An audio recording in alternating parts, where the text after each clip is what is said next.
My name is Bella, and this is my mother. She looks young, wears trendy clothes, and people sometimes think that she is my elder sister. All of my friends say they would like to have such a mother, but I don't think she is a perfect mom. She is a part of my life which is too large. She can easily go to a party with my friends, and such party usually is the worst possible party for me because she attracts all the attention. She is funny, witty, and knows how to communicate with people. In addition to this, she notices how irritated I get, and she does her best to cheer me up, and that irritates me even more. This started in my early childhood, when my mother began to invite my friends to our house. It happened very often, and I think she wanted to help me make friends and learn how to strengthen friendship, because I was a rather shy child at that moment. But the scope of her assistance increased year by year. She showcased the interest in my relations with friends, asked what places we visited, what we talked about, what people I met. My mother frequently said that I could invite my friends home, but if I rejected her proposals, she asked if she could join us.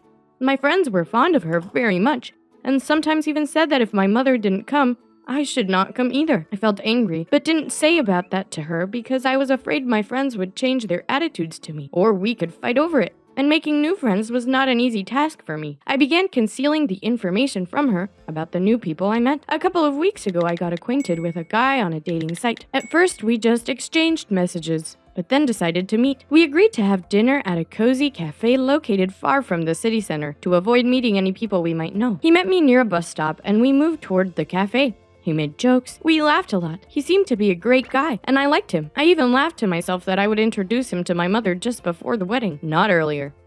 We entered the cafe, sat at the table, and took the menu, when suddenly I saw a blonde woman's back, which looked familiar to me.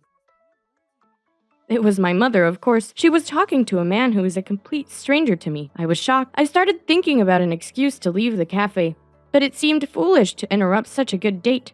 Besides, I wanted to know who that man was. I hoped she was interested in him, because if she was, she might spend more time with him and stop paying so much attention to my life. I noticed that my potential boyfriend was looking at me. Trying to understand what was going on, I slouched and was watching her from above the menu as a spy from movies. I realized that while I was thinking about my mother, but he kept telling me something. To stop the date, I told the guy that I didn't feel very well, apologized to him, and promised that we would meet a few days later. He offered to call the ambulance, but I refused.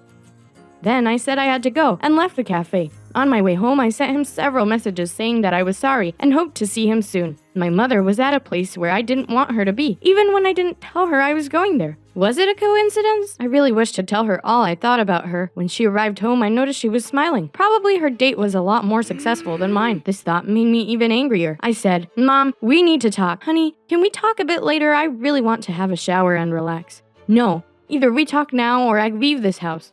She was surprised, but sat down and said, "All right, I'm listening." "You're being overprotective. That's enough. I want more personal space. I want to spend time with friends without you. You always attract all the attention to yourself.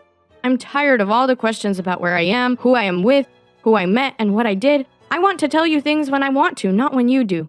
"Okay, it seems to me it's time to tell you everything. I don't want you to think that I am a bad mother.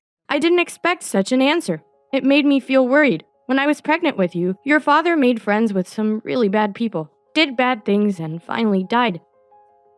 It was a great shock for me, and I nearly lost you too.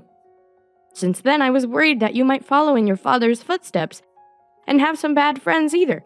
Of course, I noticed that my actions irritate you, but the fear of losing you is stronger. I have even started visiting a psychologist to stop following you everywhere and give more freedom." I was shocked. I realized that my mother needed more help than I did. We hugged each other and began crying. Has she been right trying to protect me from everything? I don't know. What do you think? Leave your comments.